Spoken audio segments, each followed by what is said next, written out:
What's up, folks? Trogdor slash Casual Dad here for the moment that at least some of you have been waiting for, where we are going to talk about Scum. All Scum, all the time. The full Scum, what is it? The Scum, the full Scum, and nothing but the Scum. That's it. We're going to talk a little bit about meta too, so there's going to be non-Scum stuff in there as well, but mostly Scum. So let's jump right in. I wanted to open with this beautiful photo of, this is Old Para's orange klutzes is what he calls them. If you haven't seen them, they're beautiful, beautiful ships. I actually was walking by the tables and snapped a picture of this before I knew it was Old Para's list, because this was, I think, day 2? Might have been day 1. It was day 1 or day 2 of the actual formal event, and I was just walking around like, holy cow, these Scum ships look amazing. So they are amazing. I got a cool photo. They are also famous. So there we go. So what I'm going to do is I'm actually going to run through every single Scum list, every single Scum pilot, and just talk a little bit about the lists. That's going to be every single one that has a list entered from the last chance qualifier and then also from the actual Worlds event too, just to kind of look at the differences, see how things went. And I've got some quick numbers to go through at the end, so we will jump right into it. All right, so I'm going to go kind of backwards here. I'm going to start at the very bottom of the last chance qualifier and then go in reverse order. So I definitely will be talking about Old Para's list, but I kind of wanted to talk through how we get there before we talked about just that. So first up on the last chance qualifier, we've got Ether. I played next to Ether at one point. Really wonderful player, great person to play with. Did not seem to be having a particularly successful day. So here we go. So we're looking at, ooh, and this is going to be interesting real quick. Yeah, so right off the bat, we got 0, 1, and 3. Okay, and first match was a loss to another Scum. So Mirror, Scum knocking each other out. There actually was a surprising amount of Scum Mirror matches between the 3 days, so 4 days, whatever. There was a surprising amount of Scum Mirror matches. But so Ether brought Sarasu, Dirge, Cad, Bosk, and 2 Mining Guild ties, Captain C4 and Ahav. Interesting list, so it's a 1, 2, 3, 4, 5, 6. It's a 6-ship swarm list, which I would expect to actually be pretty effective in the meta right now. One of the big things for me is I just don't trust Sarasu. Like, a defensive reroll is nice, but it's a sick. And even in an I5 sick with a bunch of loadout, it's still extremely fragile and vulnerable, but the biggest problem with it is it's a ship that needs to live or die by a dial and an action bar, and the dial's not great and the action bar sucks. It's not a ship that flies the way it should for that kind of chassis, which is always something that holds them back for me. Sarasu is probably the best of them, but at that 4 points, it's steep because there's so much good competition at the 4-point band, and especially since it's backing up the rogues who only have 2 defense dice in the first place. Mixed results, right? But yeah, I do really like the build on these. I thought that Fearless on Sarasu was interesting. I love Swarm Tactics there because you have a lot of lower initiative pilots that want to shoot early. And the combination of Swarm Tactics and Mag Pulse gives this list a pretty decent I5 initiative bump. Because you've got Dirge at I5, Sarasu at I5, +1, whatever it is at I5. I have been seeing a lot of that Ahav, which I really, really like. Contraband, Deadman, Targeting Computer. I've actually been seeing a surprising number of Ahav with false transponder codes, which I love. But yeah, we'll get to that a bit. So Boss, fairly standard. Seavor, I like that one with homing missiles. That's an interesting take. One thing we're going to look at the end is some of the faction-by-faction matchups. And we're going to see that this one is maybe do better in some of the worst matches than it actually did against this. So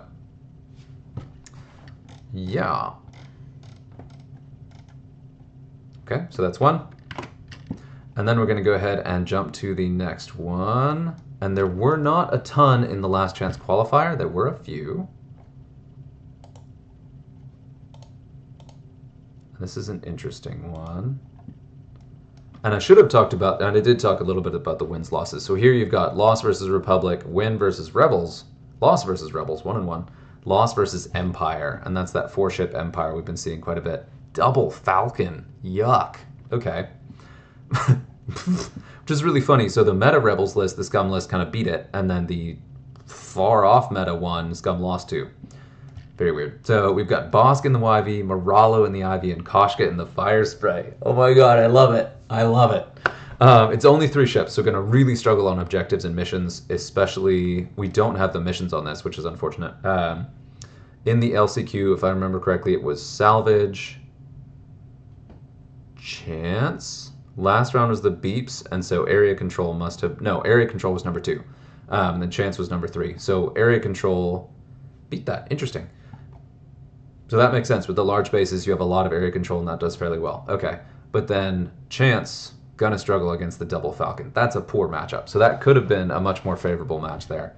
But yeah, so looking at Bosk with marksmanship, obviously Lando, Perceptive Copilot, and BT1. Okay. I like that, because BT1 gives you the chance to get crits out of your bullseye. Marksmanship, of course, gives you the crits. That thing can really load on the crits. And then Lando plus Perceptive Copilot is sort of a mini force.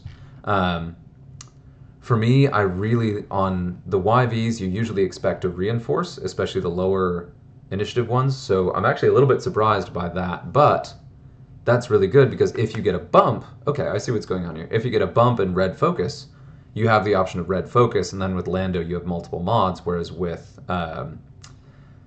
relying on the reinforce, you wouldn't get that. So, okay, that's actually a really good tick. I like it.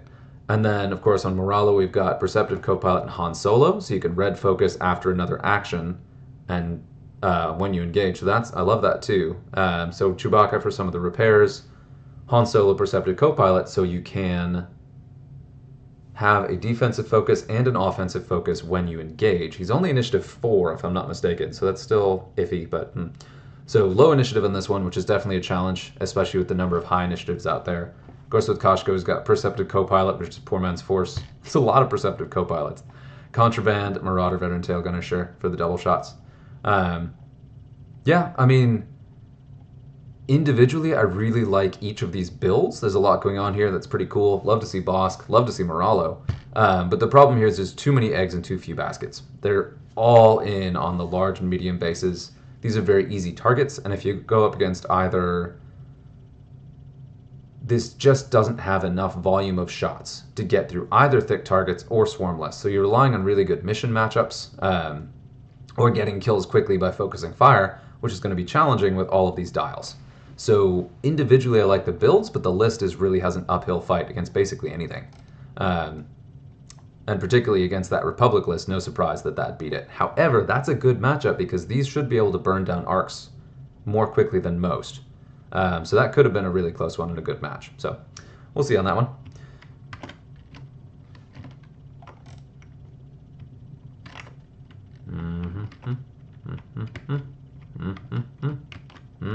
Uh-oh. All right, we gotta do the thing. We gotta go back. Close this. I did the thing. Pardon. Okay. Where were we? Not there. Going back to the bottom, we just looked at that one. Perfect. There aren't a ton of these, especially in the LCQ, so this shouldn't take too long, but I want to make sure that every single one of these gets an individual shout out and I talk about kind of what's there and what happened. Deep fried doorstop next. New tab. Da-da. Ooh, okay, so we got a loss to Republic, win against Resistance, win against Republic, so 1 and 1 there, and then loss to Rebels. Okay. And then looking at the list, we got Sarasu again. Okay, I really like this. Okay, so this I think is actually either is or is extremely similar to the Sith Taker Open list. And I'm not sure who this player is, Deep Fried Doorstop. But I heard a lot about this list. This again has that Swarm Tactic Sarasu with Cutthroat and Plasma Torpedoes. So you can clear stress or recharge Plasma Torpedoes. And Plasma Torpedoes on Sarasu I really like because it's a really strong offensive mod. She's going to be one of your highest... She is going to be one of your highest initiative shooters. And then being able to initiative up either Dace or probably Manaru is really strong. I also really love the tech of Han Solo on Manaru. And what I've heard about this is you take Sarasu and Manaru together, you take Overtune Modulators on there, and in that first engage, Manaru pops Overtune Modulators, passes the Calculates to Sarasu, and then does the Han Solo red focus on engage at initiative 5. Which is great. It would be so nice if you also had crew, so you could also do Lando, the Han-Lando combo. Oh, beautiful. But no crew in that with the title. So, but I really like that because Manuru locks, Sarasu locks, Overtune modulators, Han Solo, both ships have double modded shots at Initiative 5. That's kind of the secret sauce there between those two that combos really well. They both have Cutthroat, so as ships start dying, they can clear stress, or they can recover charges on their either Overtune modulators or... so Manuru could recover Overtuned or clear stress, and then Sarasu could clear stress or recover Plasma Torpedoes. Super good. And then Proton, very, very good for Scum. I shouldn't say that. It is super good. We're sticking with it. Come on, Scum. Okay. Then we have a fairly standard Dirge. I again like Cutthroat on that because it's really good stress control. Gives you the opportunity to recover Contraband. So Dirge could be rolling around with 4 stress, recover Contraband with Cutthroat, and then do it again. Point of interest, you cannot recover the Proton Cannons because they are recurring charge. So you can't use Cutthroat to recharge Proton Cannons. Then we've got the fairly standard Lima Kai with Plasma Torpedoes and R4B11. I still don't love putting Plasma Torpedoes on Lima, but it's so consistently the top performing Lima build that I'm not going to argue with it. Plasma Torpedoes, R4B11, excellent. And then Moldy Crow, Lando on the Moldy Crow Hawk is awesome. And this Tech of the Shield upgrade was a really interesting piece. I actually heard the interview on the Sith Takers podcast where they interviewed the guy that created this list. And he was talking about how he spends so many games where Dace survives on 1 hit point, right? So that shield upgrade has really paid for itself. It also has such low hit points in general. I think it only has, 3 hull? 2 shields, 3 hull. So that gives it 3/3. Raises the quota for half points by 1, which is awesome. So decent. So instead of having to... If you add the shield upgrade, it goes from 5 hit points to 6. So instead of getting half points with 3 damage, you have to get 4 damage through to get the half points. So it's harder to kill, gives up points less on chance. I really like that. So it's just a very consistent build and just makes it like just a good ship. I have a tendency to get gimmicky with that because it has such a great combination of actions and upgrade slots. But this is just a standard, this does what it does and does it well. Which is exactly the kind of thing I need to learn, and one of the things that Scum struggles with is having just generally good performing pieces. So I really like that Dace with the shield upgrade. Spent some extra time on this one because this one did win the Sith Taker Open, if I'm not mistaken, and has really performed well a bunch of times. However, it is at the mercy of variance because of Sarasu's rerolls. Either they work for you or they don't. At the mercy of a Jumpmaster dial. Either it works for you or it doesn't. And this is one where as people play against it, they get better at understanding what it does and countering it. So it's a strong piece, but you can see that it was 50-50 here. And then as people get more used to it, who knows? Next up, we are looking at... So that was this one, and then we're going to go on up. And there's interestingly, there were only a few Scum pilots, but I've been particularly interested in how massive the gap is between the top and bottom performers. They're not kind of in the middle, it's bottom and top. So it's a very floor and ceiling kind of faction, and then that ceiling has a limited height. 2 more. These are especially interesting ones, so I want to be sure to cover these. Was really interested in watching this one. We did the thing. Okay. Apologies. There's Cat. And this is Cat Patrick. This is Chris P's sister. I don't know, older or younger sister. I should know that. I don't. 4-0 with Scum in the Last Chance Qualifier. 4-0, and one of 2 Scum pilots that actually went 4-0 in the Last Chance Qualifier. The #1 highest scoring pilot in the entire Last Chance Qualifier was a Scum pilot. Awesome. We'll talk about that more in a second. So this is 4-0. Beat a Scum. There goes the Scum mirror. So beat a Scum player, beat Empire, beat Rebels, beat Resistance, and beat kind of meta versions of all 3 lists. This one in particular is a terrifying list. The Rack, Tomax, Vizier, +3 Black Squadron Aces. I think if you saw my last video, the worst pasting I've ever taken in my X-Wing career was against that list, and it was brutal. I made some key misplays, but still, that is a very frightening list, especially on that mission, because it was round 2 where I played against that exact list in the Last Chance Qualifier. So huge props to Kat for doing this well. We were all rooting for her. This is awesome. So let's look at the list. And this is one I really hadn't heard about at all until I saw this in play, or saw it being played.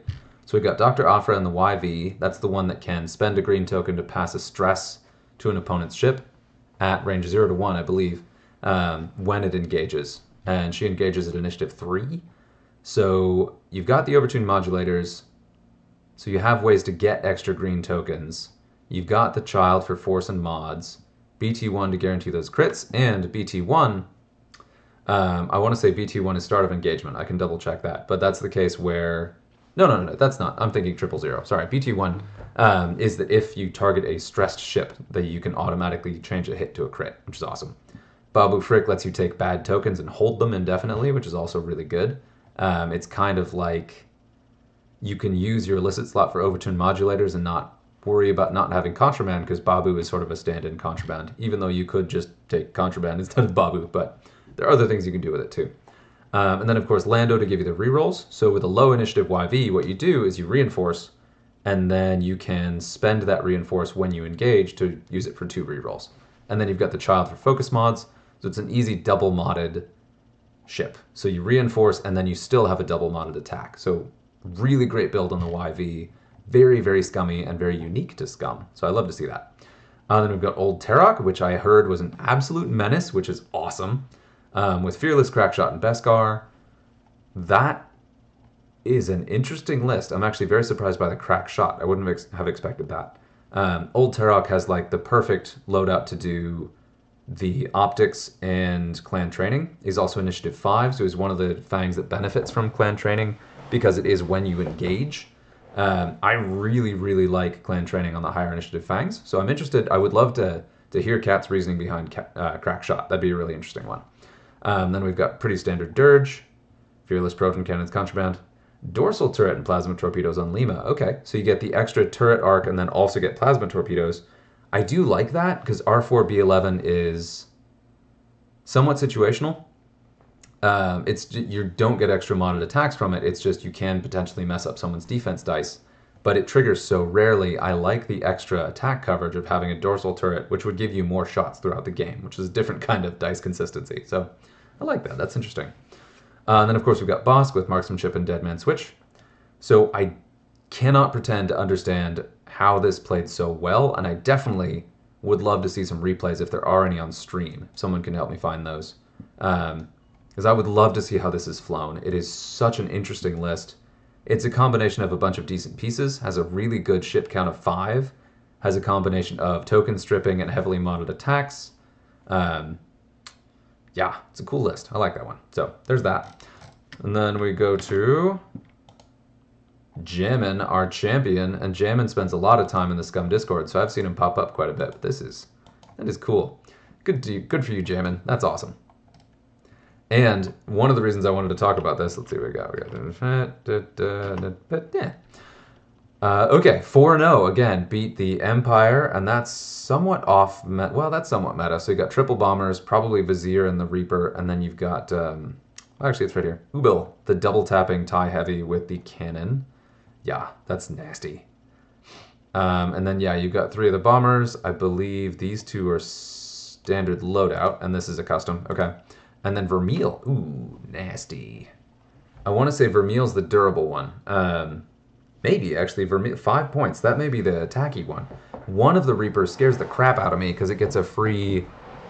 I want to say it gets a passive offensive mod if you don't have green tokens. There's one that gets a defensive mod if you don't have green tokens, and one that gets an offensive mod. So you can either spend your tokens against them or suffer consequences. You can use your tokens, but then suffer the consequences either way on their side. Yeah, nasty. So, but beat that. And then beat a very meta Rebel list with a double B-Wing, Sabine Ty. Don't know, probably, again, we've got it right here. Yeah, so we've got the Battle Over Endor B-Wings, we got Boy Luke, Keo, of course, and then Sabine Ty. Yeah, okay. But let's look at Jammin's list. So this is the top performing last chance qualifier, 4-0 Scum list. You've got Cad and Tor, 2 of the 4-point fangs, so the good cheap budget ones. Cad, interestingly, with Cutthroat, okay. Cad does spend quite a bit more time stressed. That's a good thing to recover. That also allows you to recover the Mandalorian upgrades. So Cutthroat is actually really strong on the fangs. It's just competing for all of the other really good talents. So really like that. Tor, of course, is a really great choice for Fearless because he has the opportunity to shoot bonus attacks, and your Fearless could mod both, if depending on your positioning. especially if you're up against things flying in formation or if you're up against the arcs. There's a good chance you're going to have multiple range 1 shots. So if you manage to kill something, your bonus shot will be heavily modded as well. Good build, very high risk, high reward on those. And CAD is the Fang where if you do, just to talk about it, if you do a red maneuver, you get 2 focus tokens for free, which is awesome. So CAD can optics for a lock, do a red maneuver, double focus, so you have focus, lock, and then a focus for defense. Very, very strong. One of the best Fang Fighter abilities, just unfortunately he's an Initiative 4 and has all of the baggage and downsides of Fang Fighters. Yes, and then we've got Dace again, and this one is that Lando. Yep, Lando crew, overtune modulators, Moldy Crow, yep. So this is an alternative. This is one of the more flexible builds, one of the more utility builds over that shield upgrade. Can't argue with it. This guy was the best Scum list in the last Chance Qualifier. So, and then there's that dorsal plasma torpedoes on Lima again. All right, interesting. I like it. And then we've got an ion cannon turret on our Lees. Ooh, okay. So we got ion cannon turret and plasma torpedoes. Do we have a dead man switch anywhere? No. Okay, interesting. R5TK is the one that lets you attack friendlies. I can only assume that was just because it's free, just to fill the slot. But yeah, I do really like our Lees with ion cannon turret. That's really good, especially as our Lee starts taking damage. You get that free eyeball mod, which is great. I do think that Arlese's ability is actually more a benefit than a detriment, because what it does is you change on defense if you have taken damage. Shields are down, taken cards on hull. You automatically change a eyeball green die to a blank, but then you automatically change an eyeball red die to a hit, which is really, really good on offense. So great with cluster missiles, good with ion cannon turret. Anything that gives you extra dice, Arlese really likes that because of the passive mod. So Arlese is one of the Y-Wings that loves to roll around locking because you have the free passive mod. Yeah, so one of the reasons I said we'll talk about that in a second is I still do not believe in Fang Fighters. I just don't. They have great ceilings, but their floor is rock bottom. I will say I do like the 4.1s much better. Here's one of the things that really sucks about them, right? And I'm going to rant, excuse me. So the Fang Fighters have that really, really strong ceiling, but they're going to blank out. You're going to lose them, and they're 4 points. We're not talking about a 2-point TIE Fighter here. We're talking about a ship that's in most situations as durable as a 2-point TIE Fighter, but costs 4 points. I do think the 4-point Fangs are much better, but they lose the higher loadout and the higher initiative of the more expensive Fangs.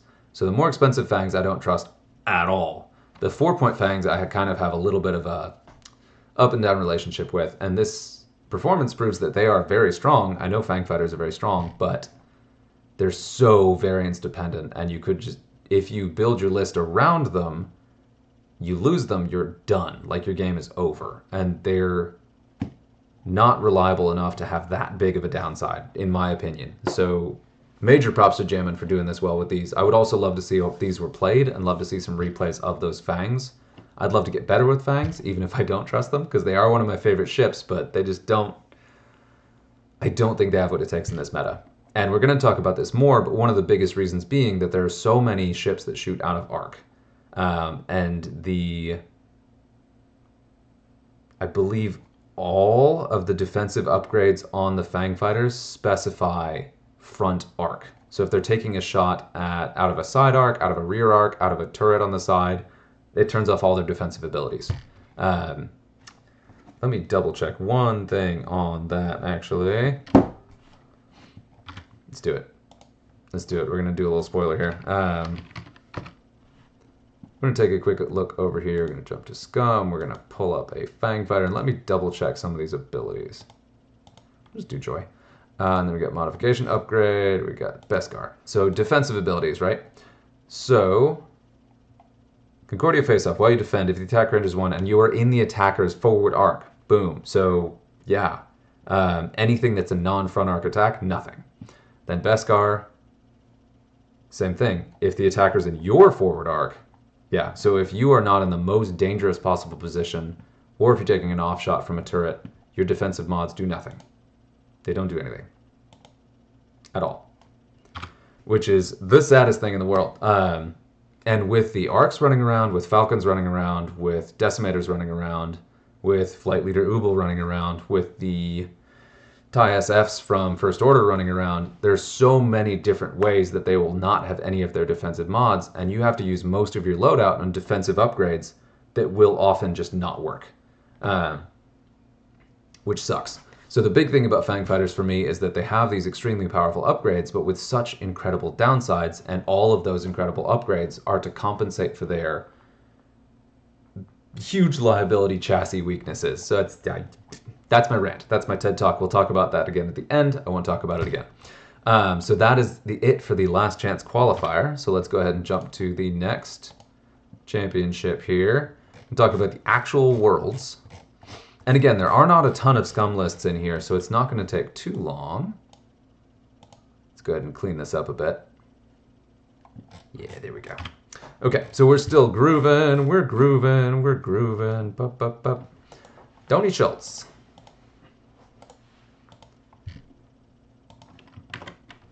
So we're looking at Tony Schultz. Okay, and we got... And this is going to be tough. This was a really, really big event with a whole lot of players. I believe, we'll check again, there were 300 players total. Some very skilled players. And again, we saw the Scum mirrors, like a surprising impact on Scum's performance. And this cracked me up. So I've got some numbers at the end. I couldn't believe how many times there were Scum mirror matches, considering how few players there were total. So anyway, so this, I saw this list behind me, paused, and then looked back and stared at it because it has 3 Hawks in it. 3 Spice Runners with Ion Bombs. I cracked up so hard. And then you've got Manaru with Notorious and Gar Saxon, and Notorious to give you the defensive bonus and then also apply strains to your opponents. Manaru being low initiative, you're almost guaranteed to shoot after them, so that's really good. And then Gar Saxon to throw an extra die. I believe that's you have to remove a red token from the opponent. So you've got the Ion Bombs and Notorious both will apply red tokens that you can remove to roll an extra die. Very good. Hotshot Tail Blaster to deal with that weak dial. Punishing one to give you the extra die. I love the Jumpmaster. You notice how forced that was, because Dengar is my favorite pilot in the game. I love flying Dengar, and right now he sucks. He is bad. One of the biggest reasons being he's so inflexible. Like you have to, like the Fang, you put all of your loadout points into compensating for weaknesses of the chassis rather than exaggerating strengths, and you don't have the loadout to do that. You don't have the loadout or slot to fully compensate. Like right here, Jumpmasters almost need Agile Gunner, because to actually use that dial, you need to be more mobile, so having the option to rotate and actually still get attacks, even when you're doing weird stuff on your dial, is hugely important. So, Contraband Cybernetics, probably Cutthroat, Agile Gunner, these are things you kind of need to get the most out of the ship. You also need Expert Handling. So all of these things that you kind of need on it, you can't take all of them. You can't. And if you do take all of them, you don't get any of the offensive mods. If you take only the offensive mods, you don't get the compensating things. So you see a lot of Jumpmaster builds that kind of get around those weaknesses. This is a particularly tough one where it's going really all in on the offensive mods, but if anyone gets behind this Manaru, you're pretty much toast, which is why you have Hotshot Tail Blaster. But and then we have the Mandalorian in the ST-70 with Expert Handling the Child, and Greedo. And Greedo. All right, another TED Talk. Greedo is only good if you can basically guarantee either you are very high initiative, which Mando is, so that is good, or you have a ton of arcs, so that you won't be without a shot. Because if there's any turn where you don't have a shot, Greedo is up the entire time, and you will take the full auto-crit mod from every single thing that shoots at you, regardless, and that thing will just dissolve if anyone gets in your side arc. Yeah, so I don't love Greedo. I would not have done that personally.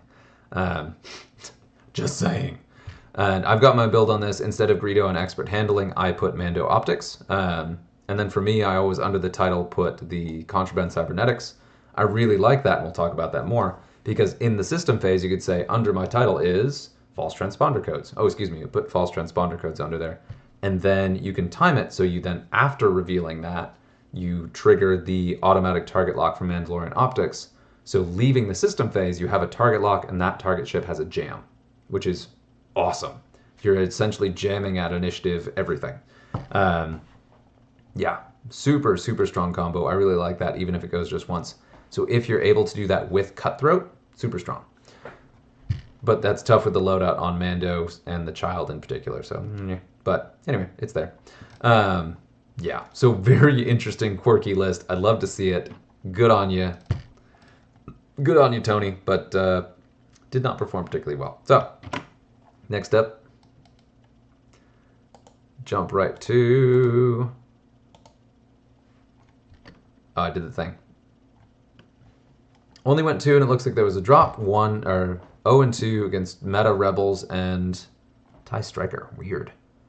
So we get a TIE Striker, a Decimator, and 2 Bomber. Oh no, Bomber in advance. What is this? No. Boy Vader, Tomax, Countdown. Ooh, gnarly. Oh, shield upgrade on Countdown. Gross. So Countdown is the one where anytime you take damage, you take a single damage, and then you just cancel the attack. So it takes forever to kill that thing, and it's just not worth it, even though it's 4 points and doesn't have a ton of evade. And every shot you send into that thing is a shot you're not sending at some of the others. So nasty. Nasty, nasty, nasty. And then, of course, we've got the typical Decimator build with that Death Troopers and Ruthless, but we've got Fifth Brother on that. Ooh, gross. This list we had Lima Kai, we had Cad Bane and the Rogue, Bosk, Afra again, Manaru. So this looks an awful lot like Cat Patrick's list with a couple pieces swapped around, right? So you have Manaru instead of Old Terok. Yeah, interesting. So we got that Lima with R4B11 Plasma. Cad has lots Razzie crew. Interesting. So you can remove a red token from an attacker to reroll a defense die, I believe. And then title, of course, Contraband, Proton Cannons, and Marksmanship. Interesting. Lats is pretty expensive, so that's where most of the loadout is going there. All right. Expert Handling, Marksmanship on Bosk. This is, ooh, I like it. So on Afra, we've got another piece of tech. We've got Dengar Gunner. And Dengar Gunner is, you get 1 recurring charge. When you are attacked, you have the opportunity to spend that charge and have the opponent roll a single attack die, and on a hit or crit, they take 1 damage. So it's free damage back on an attacker, which is really, really good, especially against high initiative, or excuse me, against low hit point but expensive pilots. So really strong tech that makes people not want to shoot at that ever. But it only triggers in arc, so having the 180 arc of a YV is a really great place for that. I believe he's 6 points though, so it's significant. And then you got Lando Crew, and then 000, which I also really like. I believe, let's actually check this. I gotta close some things anyway. I believe that 000, and let me just do this real quick. I wanted to go ahead and make sure I'm talking about these builds too, the things I don't know. So we're looking at 000 is expensive. 5 points, 000, start of engagement, yeah, okay. So here's the key thing here. So start of engagement phase, and this is one thing that is a bit of a bummer too, right? So this doubles down on Afra's ability where you can assign a stress to an opposing ship. We'll get back to that in a second. So at the start of engagement phase, you may choose 1 enemy ship at range 0 to 1. If you do, gain 1 calculate token, unless that ship chooses to gain 1 stress token. Now, in my experience, they will always give you the calculate token instead of take the stress. But in this case, they've got Lando Crew, so it's not a calculate token, it's a reroll of any 2 dice that ship has in the following round. And then with Afra, if they choose not to take the stress, you can also take the calculate and give them a stress anyway before you engage. So that's pretty good. I believe Afra's charges are non-recurring too, so there's a good reason to take Cutthroat in there because that's a way to recharge those charges. Doesn't have Cutthroat, but I don't know. Yeah, so the 000 Afra combo is really good. Afra has the limitation though that she can't choose a ship that is already stressed. So if they do take the stress from 000, they can't be double stressed, which is something it's a bit of a bummer. I can see why they wanted to avoid that, so you couldn't just stack stress on something, because if you've got a ship that you have Cad Bane in your list, you've got 000 in your list, you have Afra in your list, that is 3 different cases where you could apply a stress. So you could triple stress a ship and just knock it out of the game. But you can't, because Afra won't do a stressed ship. But Cad and 000 will, so yeah.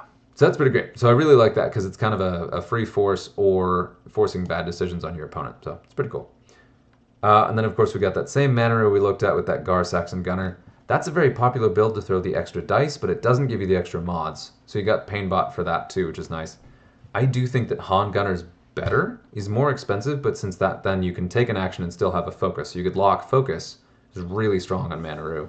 Although then you're kind of at the mercy of getting beat up until you're initiative 3. So,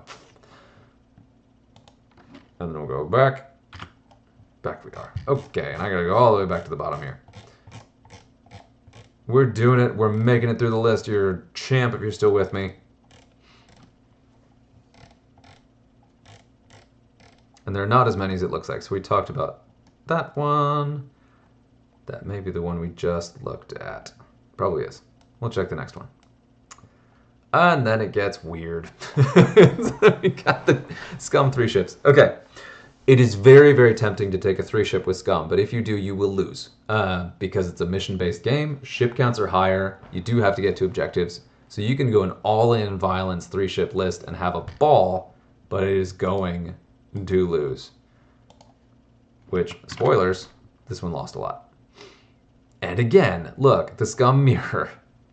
And this is the other side of the Scum mirror, but there's a lot of Scum mirror matches, which is shocking considering how many players there actually are to play the other factions. So this went 1-4, and the only match it won was against another Scum player. Boo!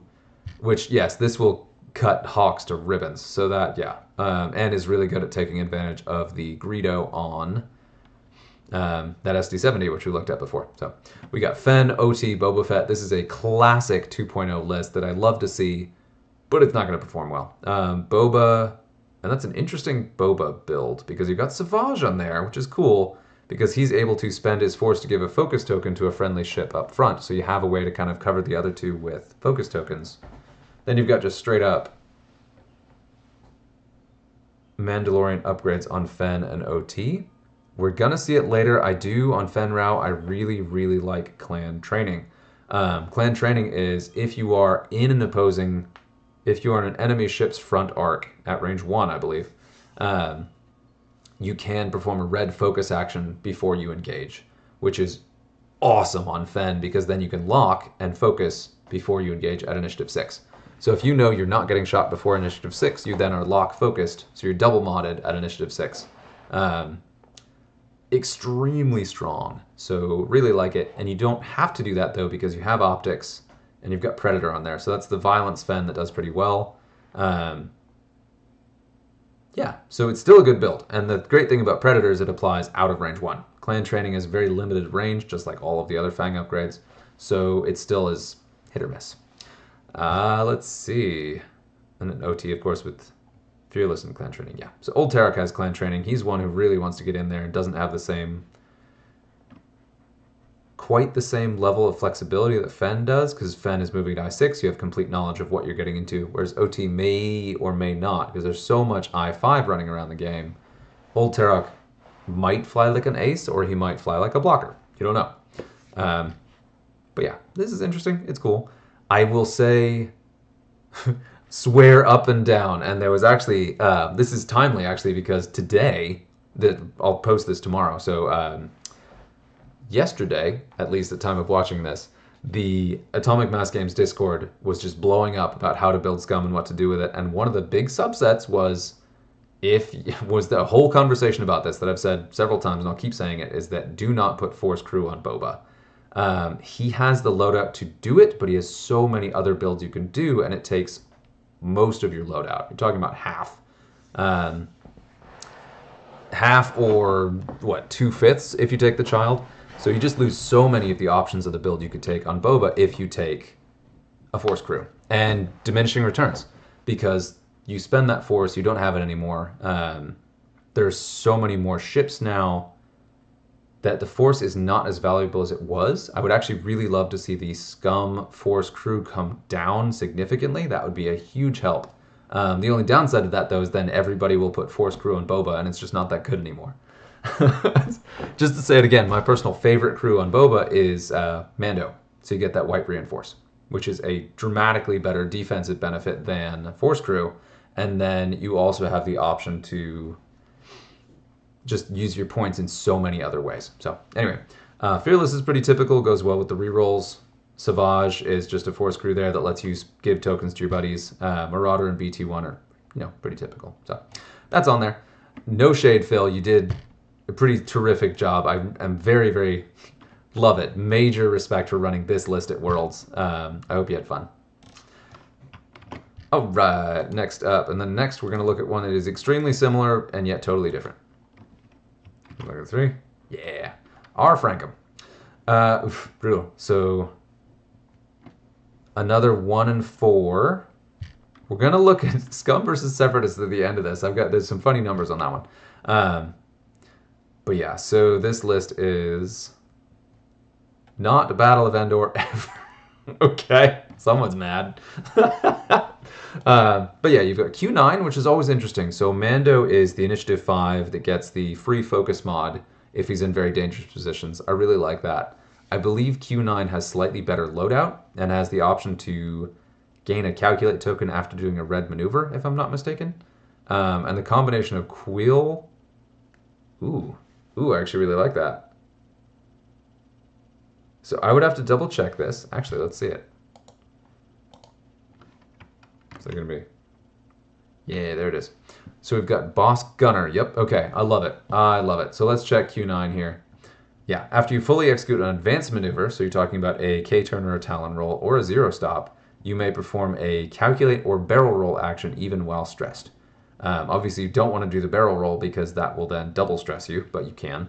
If you do gain 1 strain token, so it's one of those things you can do at Initiative 5 to gain a passive mod, get better positioning.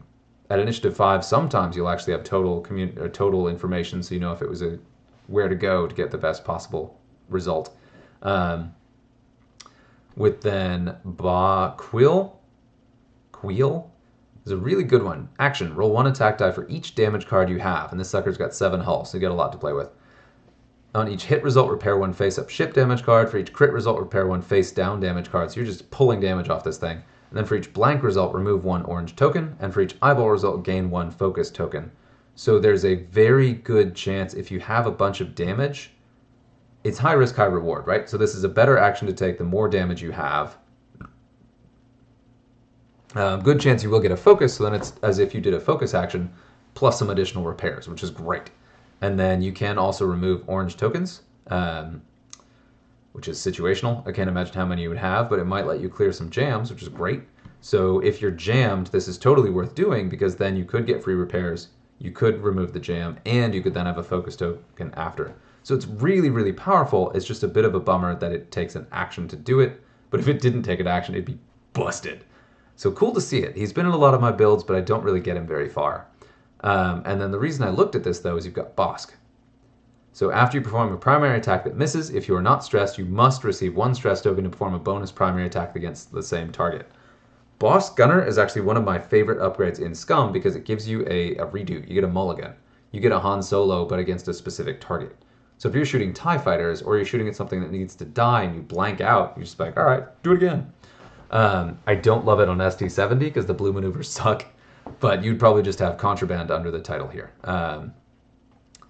So if you're going to do that, I would really like to put cutthroat on there, either to recharge contraband or to clear stress. And he's got contraband on here as well. Okay, so he's got contraband and then could have whatever else under the title.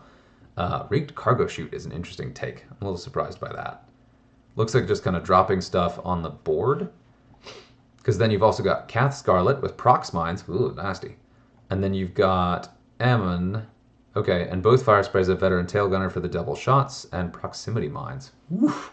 Proximity mines on Ammon is a really nasty piece, and then marksmanship 2 to drop crates.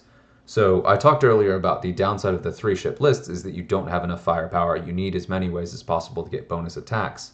This does a really good job of that. What I might be tempted to do is swap out the proximity mines for thermal detonators. That way you'd have a better chance to apply strains, because there's a decent chance you're applying strain with those if you're landing those bombs. And then instead of Bosk, you could take, what's his face? Migs. Because if you have reliable ways to apply red tokens, Migs is actually very good. Oh, except he doesn't have the turret. Okay, no, not Migs. So, never mind.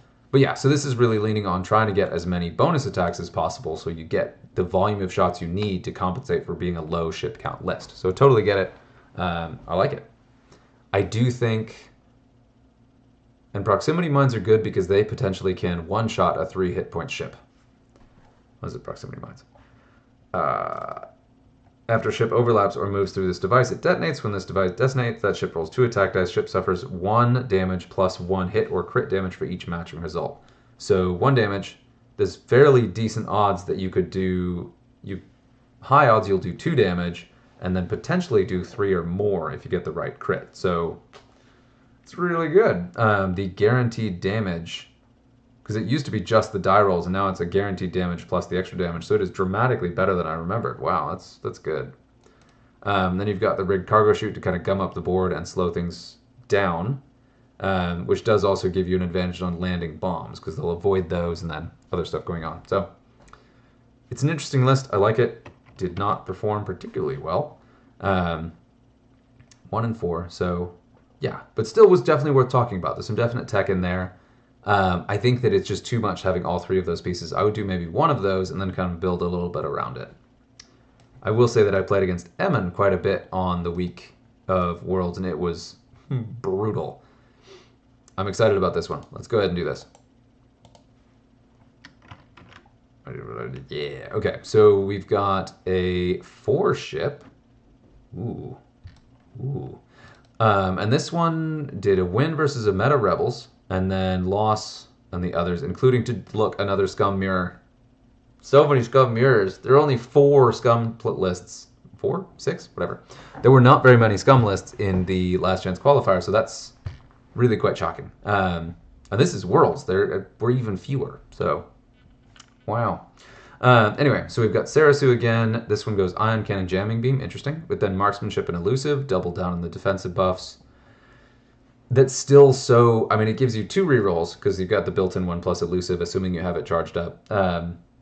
I like the defense on it, but I am pretty high on swapping out the cannons for those plasma torpedoes. But cannons, you don't need a lock to shoot them, so you can evade or focus, which is really nice.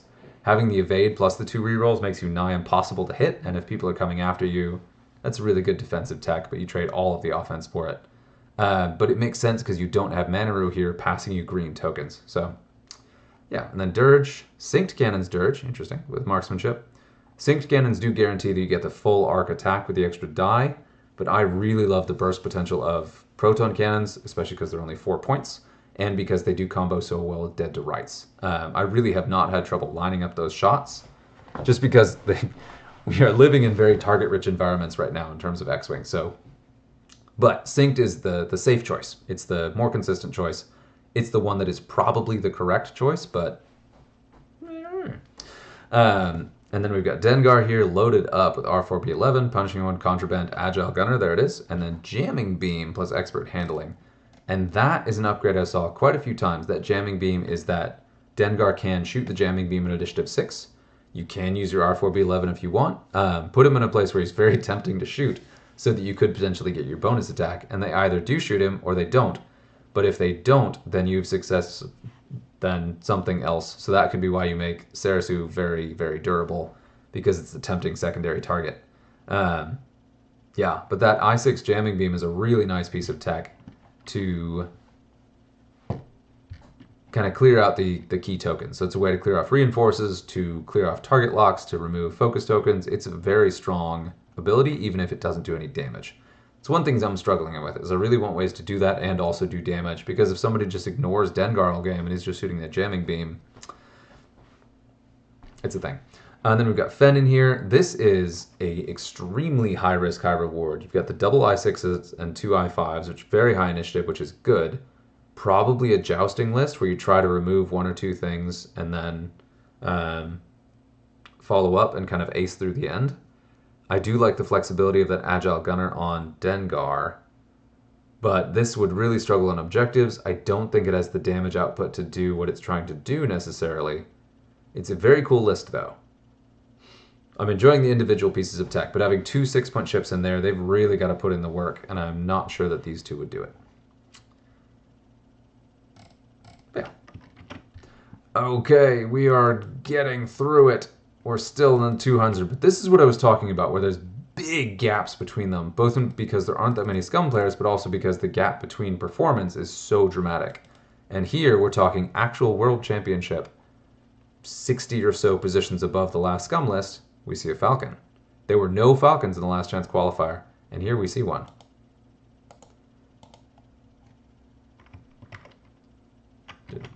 Aims, and we've got 2 and 3 on this one. So again, beat a Scum mirror. Guys, we're in our own way. And beat FO, and that's interesting. We'll talk about that later. But lost to a fairly meta Empire, 2 fairly meta Empires. Ouch, Rathos no less. And then 1 and 1 with FO. But this runs Han Solo. How Han was the list that beat Cat, I don't know. And I don't know what the missions were in this. I know what they were in the last chance qualifier. I don't know what they were in the actual World Championship. So, love this. Seavor final form. Really this time. I haven't been reading the list names. I think I haven't missed any cool ones, but when they jump out, it's great. Okay, so we've got Han in the Custom Millennium Falcon. Contraband Agile Gunner, nice. Lando, nice. Perceptive Co-Pilot and Trick Shot, very nice. So that really emphasizes the individual strengths of the Falcon. That makes it actually a very reliable piece, because all you do is just focus up, you get rerolls, you get focuses, you get Agile Gunner to rotate your arc. The only thing that's missing is engine upgrade, so you get the white boost, but that is if you're going to play Han, that is probably the build that I would recommend every single time. I really like the Lando plus Perceptive Co-Pilot. I really like Agile Gunner on there. Contraband to deal with stress, and then the title so you can throw extra dice at stressed ships. Very nasty. There's also a really interesting piece. So instead of the jamming beam, so I mentioned with the Dengar jamming beam is that you do lose the offensive output. If you're shooting the jamming beam, you're benefiting from that initiative 6, but not doing damage at initiative 6. So you're not going to initiative kill anything. But if you have swarm tactics on Dengar, and that great big base, that gives you a really good chance to do some really nasty shots at high initiative. I love it. I really, really like that. And then we've got Captain Seavor with concussion missiles, which is just a 3-die attack, and targeting computer to get the locks. Marg Sable closure, so you can go through a rock and apply a strain to a target across it. I really love that on the Mining Guild ties. They're one of the only ships that actually wants that, to be able to blast through a rock, ignore it, and then apply that strain so that you can just blast the crap out of something. And then we've got the Plasma Torpedoes Lima with Dorsal. Plasma Dorsal, again seeing that quite a bit, and I like that build. R5TK, again, because it's free. There's nothing... Oh, no. Free, and because you could intentionally trigger Bosk's Dead Man Switch in a sensitive place, which probably came up in some of these games. Larir would not like that. So, yeah. Interesting tech. Again, if you're going to run a Falcon, probably the Falcon you want to run. Interesting on the Jumpmaster, so you could... This is now, with Swarm Tactics, you get 3 I6s. That is very, very good. I really like that Seavor too, because he's got the applied. So I'm picturing like Dengar, Han, and Seavor kind of stick together. Seavor grabs a target lock to jam someone. Dengar bumps him up to initiative 6, so you've got a concussion missile, Dengar's shot, and then Han's heavily modded shot, all at initiative 6. That is some interesting tech. And it is funny, this is the Seavor list. So it's built around Seavor. Okay. But yeah, that's cool. I like that a lot. So I wanted to be sure to highlight that one, of course. Continuing on down. Oh, and then we got a big bump to Jammin, who... This is crazy to go from top of the LCQ to 174th in the actual world event. And I'm going to be a jerk. I'm going to do it. I bet it is because of those Fang Fighters. And I would love to hear from Jammin. Call me out on this, buddy. You're in the Discord all the time, so I'll certainly call you out on this too. The Scum here.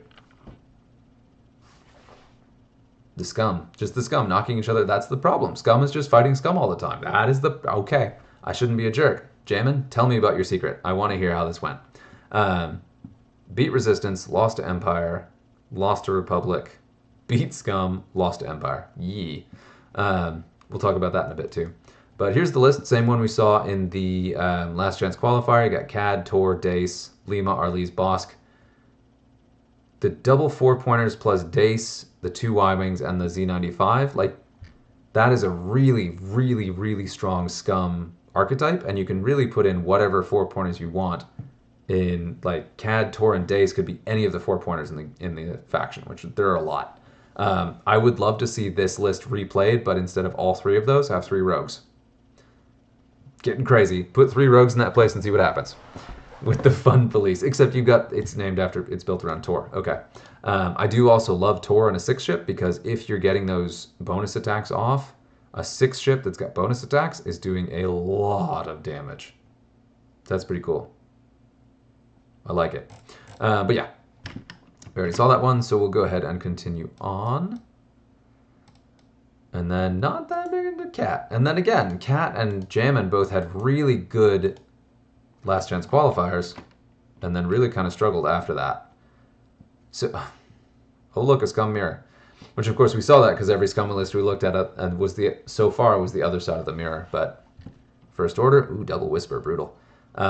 Beat the meta rebels. Beat the meta monsters, drew against Republic. That is very impressive. And then beat rebels. So this is a decent record. This is what? 2 wins, 1 draw, and 2 losses. Winning record, but still kind of a tough day. Already looked at the list. We'll talk a little bit more about the matchups at the end. And we're going to have to do a little cleanup in a minute here. And then we're kind of kicking around the 100-ish area for several of these. More games. So this was 3 and 4. Okay.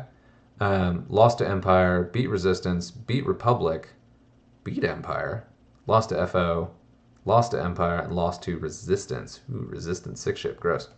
And this is the list. We got that R4B11 plasma torpedoes, overtuned punishing one, Han, Gunner, Jumpmaster. This actually is the Sith Taker open list, just with the ship order flipped around. So this one we've already looked at. Shield upgrade Lando, Swarm Tactics, Plasma Torpedoes, Cutthroat. I really like this list. I do think it is strong. I need to kind of poke at it a bit and see what I think is holding it back. It may just be familiarity with it. It could just be bad luck. I think one of the biggest things is you're relying on a 4-point sick for a lot of your defensive options. And if that goes down early, it punches a giant hole in the list that's hard to come back from. So Manaru is good and Sarasu is good, but that's 9 points that are not being spent elsewhere, and the rest of your list does feel that. So I do think the higher ship count lists are going to outperform that.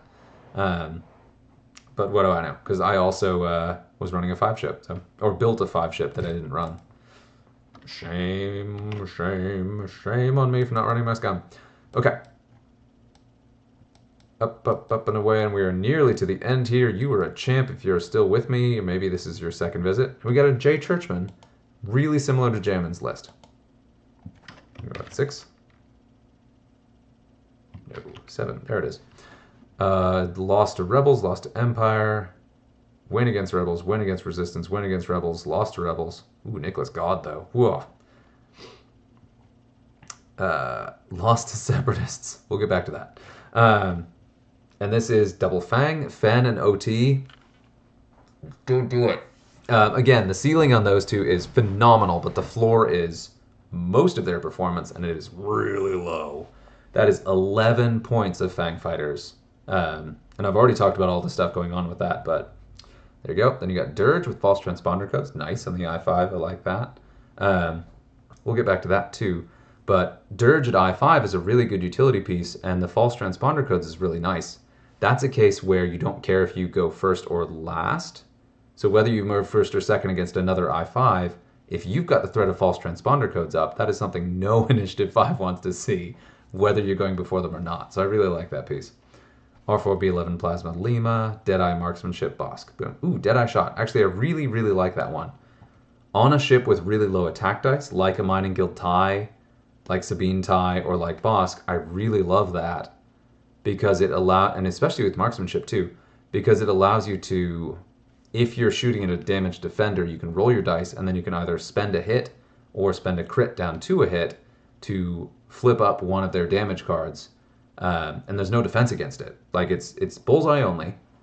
You are reducing the damage you're actually doing in your attack roll, but it's really good tech, because if you know you're not going to hit, like say you're taking a range 3 pot shot against a TIE fighter through a rock, that sucker's rolling 5 dice, you're rolling 2, you get the crit, you're like, whatever, I'll change that to a hit, but you take that damage card and you flip that sucker up, and then they suffer whatever crit results. So I really like Deadeye Shot, and I'm always looking for places to take it. I really like to see it in the thing, and I think that's the first time I've seen it.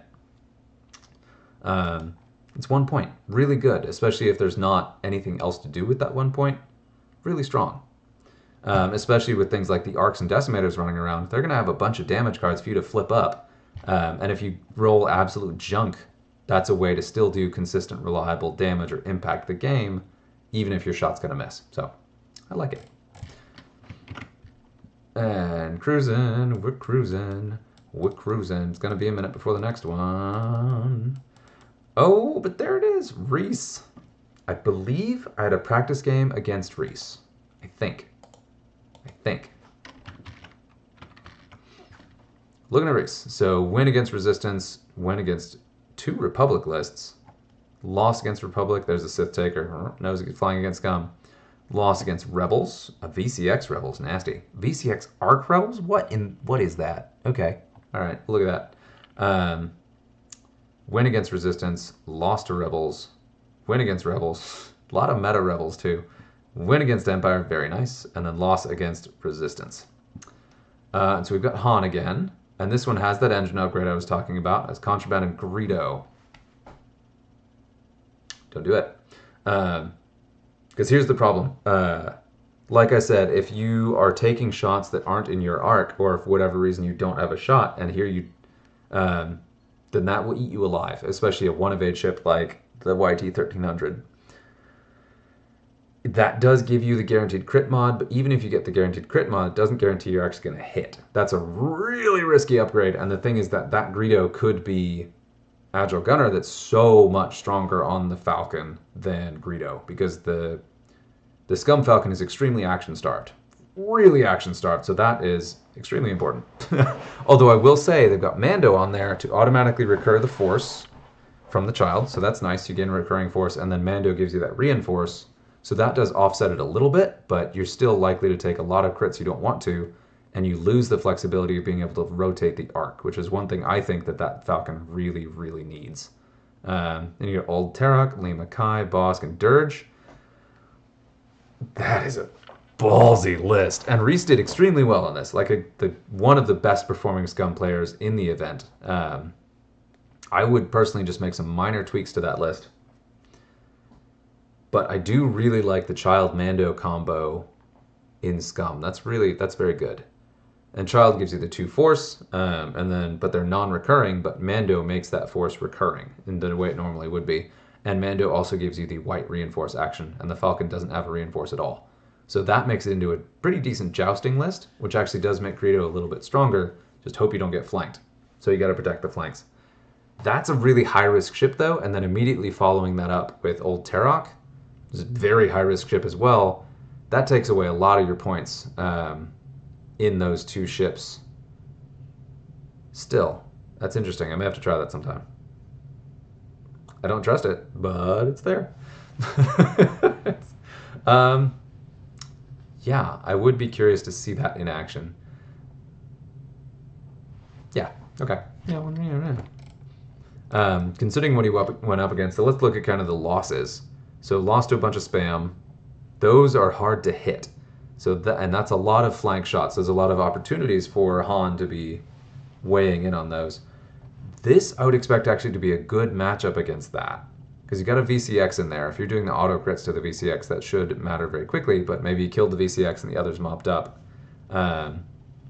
These guys don't like crits. This is, 50-50, okay. These guys do not like crits. The Greedo is very good tech against bombers. So they're relatively easy to hit, and they hate crits. So if you're guaranteed critting bombers every turn, that's very strong. Alright. There we go. And now we're getting to the end. Inez? I've seen a little bit of tech from Inez. I'm a huge fan. I would love to meet Inez and shake their hand. I did not realize they were there, because I've seen Ooh, okay, we gotta do a thing. Gotta clean up. So here's where we are.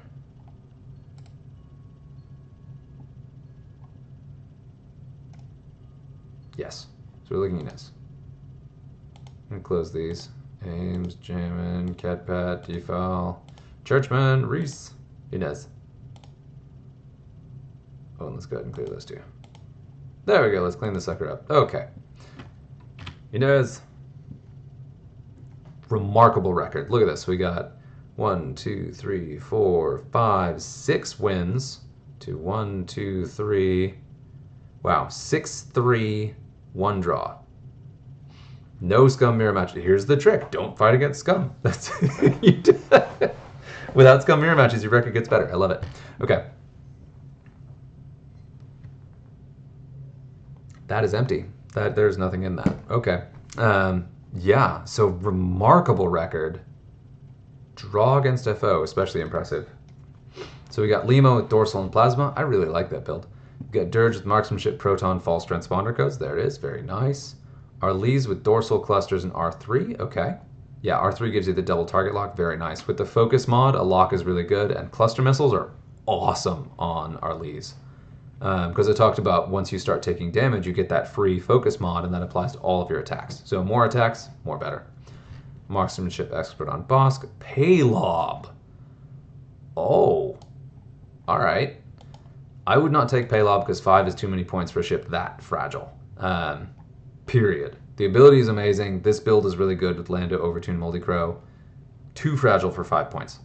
I think that is actually the problem with Manaru, Paylob, and Old Terok is it's not a free 5 points, but there's high odds that you're going to lose it, and if you do, that's very hard to climb out of that points hole.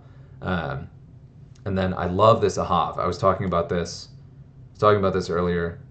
So Ahav gets to throw an extra attack die against a large or medium base. So you got a 3 attack die TIE Fighter for 3 points. It is a great piece, and especially with that targeting Peter false transponder codes, you got a jam piece too. So love it. So you've got a lot of token mods there. You don't have any fangs, so I got to respect that. But I do want to say the higher up we get in Scum performance, the fewer fangs we're seeing. With some exceptions. But yeah, an extremely high performing list. I would love to see some streams of this one. I don't know how many, there weren't very many stream games, so we aren't going to get to see a lot of them, but this is cool, and I would love to talk to Inez about how this played and how this designed and all the different pieces. I would particularly love to hear how Paylob did. I don't believe, but it's really cool, and I love to see Paylob. So Paylob, one of the highest performing Scum ships in the entire event. Wild. Also love to see a U-Wing in there. Was that Magva? Let's see. Probably not. Benthic. Yeah, alright. Okay. Back up into the list. We are going. Go, go, go. There we go. And here we are to Old Para. Quick sidebar. This is the top 16 from Acturiano, pardon, through to Illy. Congrats again to Illy for winning it with that Republic spam. I wanted to kind of highlight this meta is actually pretty varied. So looking at the top 16, like this is going to be a very, very exciting day. And that Republic completely dominated the top 4 was actually kind of surprised considering this full list. Because right now we've got, let's see, 1, 2, 3, 4, 5, 6. So there's 6 Republic in the top 16. 1, 2, 3, 4 Rebels. 1, 2, 3... 3 Empire by 1. 1 Empire just barely missed it. And then 1, 2 Resistance. So technically, Scum tied with Resistance, outperformed First Order and Separatists, making it the 3rd weakest faction. But no, getting in the top 16 is a hell of an achievement. Just period. Getting to the top 16 is a hell of an achievement, period. But particularly doing it with a faction that people generally underrate and doing it with an off-meta list, that's amazing. I am here to talk about Scum. One thing I did really want to highlight that, though, because I was there on the final day, and it just looked like it was Republic everywhere. Republic mirror matches, Republic. And then that the top 4 was 3 out of 4 Republic was just very shocking. My biggest takeaway from that is that Republic has a huge advantage when it comes to single elimination. The consistency, the objective play, yeah, that's huge because we had 2 9-1 players, Resistance and Empire, not make it through to the end.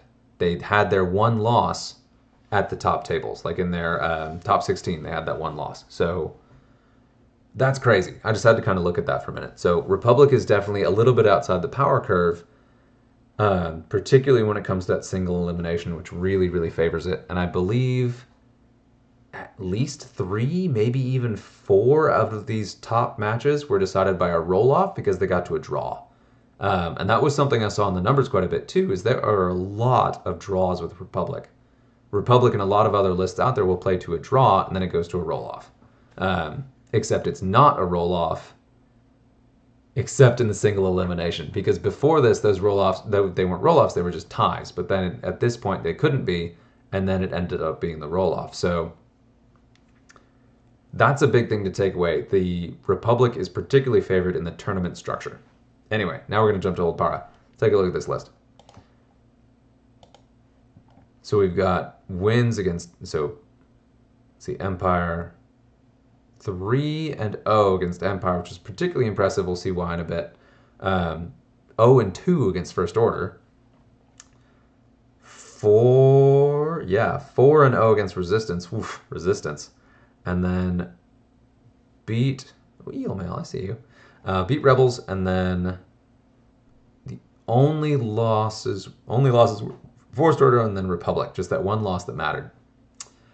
Single elimination cut, that one that really mattered. That was, man, wild game. That one was on stream. Gold Squadron definitely has a stream of that game. If you get the chance to see Old Para play, it was awesome. I was so pumped that I was actually there in person, able to watch Old Para actually play that game against Jorge? Question mark? Oh, so far. It's Jorge, right? Chocas? It was a hell of a game to watch. It was pretty cool. But let's talk about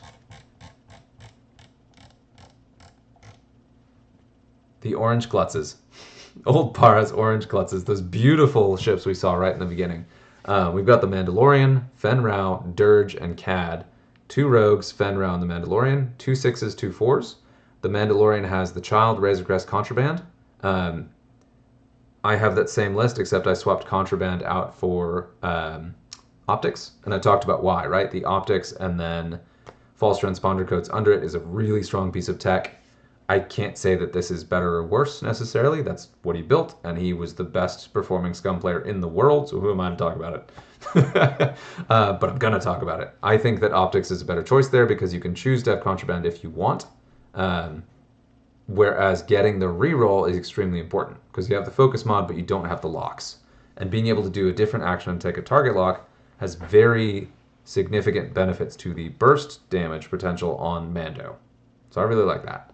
Then you've got Fen with Clan Training. Already talked about how good that is at the I6. Beskar and Shield upgrade. One of the key things I keep talking about the Fangs is that all of their best defensive abilities turn off if they're out of arc. Shield upgrade doesn't. Shield upgrade always works every single time. Really, really good. So this triples down on Fen's durability. He's got plenty of offense already, so this triples down his durability while also having a offensive upside in that Clan Training.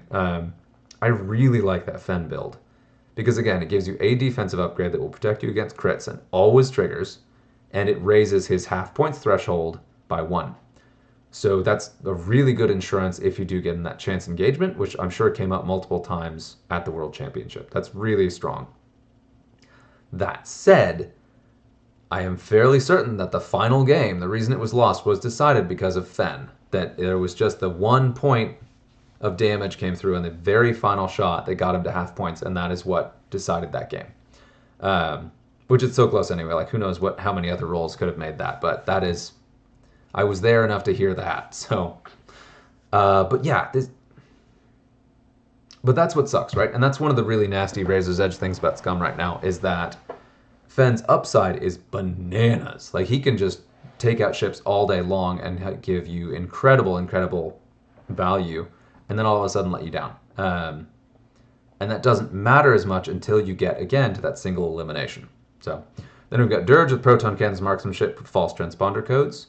Been talking quite a bit about how good false transponder codes are. I really like it at high initiative. I really like seeing a lot of it. And then we've got a really interesting build for CAD.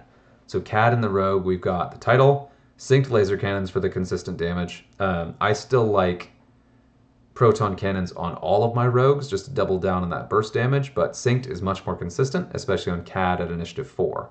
And here's where it gets even better too. You've got Kira Crew, who's the one where if you have a target lock on an obstacle, you can ignore it. Shooting, moving through it, landing on it, you just pretend it doesn't exist. You may. So you can get the defensive bonuses of being behind a rock and ignore and deny the offensive bonuses when you shoot back. Which is pretty great. And Kira's, I think, 2 points. She's real cheap. So she also lets you take ion bombs for the ion control, and then the Kira combo lets you get benefit out of Marg Sable Closure, so you can act like a one of the TIE fighters, pop over a rock, hit something with a strain before Fen just murders it. So a really interesting piece of tech. Yeah, and that's one of those things, though, where I look at that and I'm like, well, that could be one of the ties, or you could shuffle these points around and get 2 of the ties with Marg Sable Closure. But then they're ties, and again, they live and die by the green dice, whereas CAD can take several hits. The rogues are tanky, and that's a big advantage there, so I really like that. That was a really cool, that was the most head-scratching build, was that, CAD. So of these, it's Mando and Dirge, sure, whatever. But that Fen build, Clan Beskar Shield, is a really interesting take on Fen, and I really, really like that. The way that it does supercharge his defense, but also give that clan training that 1 point really significant upgrade to both defense and offense. Because when you do that red focus, start of engagement initiative 6, you can hold it for defense if you really need it, or you can use it for offense to try to get that really clutch shot. So he can target lock, start of engagement, focus, and then lock focus for that dream shot and really do some crazy damage. And then clan training recharges if you destroy a ship you attack. So Fen is the ideal candidate for clan training, which I really like because he's the Mandalorian Fang pilot of Mandalorian Fang pilots. And then that CAD is the one that really had me like, oh, okay. Because you've got the ion control, you've got the consistent damage of synced, you've got the mobility and also the sort of weird surpriseness of Kira, and then you've got the Marg Sable Closure to really, really help in some of the bad matchups, which, we're going to go ahead and talk about this. Let's talk about those bad matchups. So I did some numbers, okay? And this is fairly arbitrary. All I did is just like faction by faction, win, loss, and draw. Chassis that were there. I did a side-by-side of LCQ versus full-on worlds, and just kind of ran some numbers. So a couple things really stood out to me. Empire was roughly 50-50. Rebels was close to 50-50. And one of the things, too, is like looking at these are still small numbers, right? These are some of the best numbers we will ever have because it was World Championship, over 300 players. But still, these are small numbers. So statistically, these don't tell us all that much. So Empire and Rebels could easily be 50-50. But Resistance, Scum has a really good trade into Resistance. Almost triple. Almost a 3-to-1 win rate across the LCQ and also Worlds. Scum is good against Resistance. Scum is also extraordinarily bad against First Order. This was crazy. 1-7 First Order across both events all the way across the weekend. First Order beats the crap out of Scum. And the thing I can think of in that is that First Order is really good on objectives, and they can just flood the field with very high evade, tough to hit ships, which is where things like Marg Sable Closure are really helpful to reduce the actual defense of those ships as you're shooting at them. Trick Shot is really good to get extra dice. Deadeye Shot that I was talking about lets you apply actual damage to injured ships. Like, those are some good tech that works against FO, but that was crazy to see that, like 1-7, 2-7, sure, whatever, but wild. And then Republic, very high draw rate. So I was talking about how those roll-offs really favor Republic. There were a lot of Republic draws throughout the entire weekend. Roughly 50-50, pretty much exactly 50-50 for Scum versus Republic, which is fairly favorable. For the mirror matches, my numbers trouble me a little bit. I must have recorded these strangely, either not recorded the wins or losses correctly. If you just move one of those to each column, I'm sure it's like probably 4 and 4, 50-50, which you would expect from the Scum mirrors. So But then also, Scum trades hilariously badly into Separatists. That cracked me up. So FO, the two least played factions in the entire game, are extremely bad matchups for Scum, which is interesting. And most of the others are 50-50. So, yeah. So if we were really to kind of nail down sort of the weaknesses of Scum, one of the first places we could look is look at that matchup between Scum and First Order. If my numbers are correct here, the only time Scum beat First Order at all, aside from a draw, the only time that Scum beat First Order at all in the entirety of Worlds was Old Para's list. And I do think that Fen Rao plus the CAD build is extremely strong against FO. It's a really good way to pop those Thai FOs. I mixed up Thai FOs and SFs the other day, but that was... I couldn't believe it. When I saw those Separatist numbers and those First Order numbers, I was like, wait, what? What happened here? Yeah. So overall, the record is pretty close to 50-50. You could kind of round this to be 50-54. Scum didn't do that badly. It just did okay. And then in the LCQ, this is skewed because we had one player that was 0-4, but two players that were 4-0. So in the LCQ, Scum performed extremely well. So yeah, there's that. And then kind of looking at the ship builds, what's interesting is that I would kind of consider that the LCQ was a, on the whole, better example of Scum performing extremely well, and you had 0 Falcons and 0 SD-70s. So that was kind of interesting. But, I mean, again, looking at all this, these are very arbitrary numbers, and these are still small numbers. Like, this isn't enough data to draw anything really, really strong from, but I'm drawing strong stuff from it anyway. Roughly even... So Worlds had a lot more Rogues, a lot more Z95s, way more Fang Fighters. That is wrong. In the LCQ, there were at least 2, because there's one list that had 2 Fang Fighters. Yeah, 6. And so one thing to note here is I did count these twice. So the LCQ, these are the totals of all of them, LCQ and the main event. And this is LCQ and main event. But yeah, really interesting to see this. So we're just going to do the counts across. So all the way across the event, all 4 days, we saw 12 rogues, 12, and I counted multiple. So if there were 2 rogues in a list, that counted as 2. So, and that seems low, but that could be about right. So 12 rogues, 10 Z95s, all Bosk, 11 Fangs, mostly but not entirely. I think actually there were equal appearances of Old Tarok and Fen, which is interesting. 6, almost exclusively Sarasu. We saw 4 of them. YV666, we saw a bunch of the pilots, but Afra was, I think, I believe I saw 3 appearances of Afra, and then 1 Bosk, and then 1 Morello Aval. ST70, we saw 1 Q9 and then 2 Mandos. Hawk 290s, we saw Paylob, 3 Spice Runners. And that, again, I believe this is wrong. Well, no, actually. That may not be. So yeah, we saw those 3 Spice Runners, which is pretty wild. Mining Guild Ties, we saw 4 total. I think that was 1, 1, and 2. And Fire Sprays, we saw 4. Again, I believe there was a 2, a 1, and a 1. 12 Y-Wings, tied for the highest appearance with the Rogues.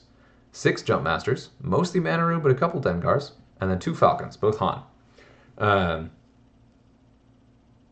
Yeah, and I could dig into this a bit more and look at kind of the top performing lists and ships, but there is a lot to think about here. I want to just kind of run through it all and just kind of go from there. We can always review and sort of figure out our final thoughts and what things are coming out of that, but really, really interesting to see the performance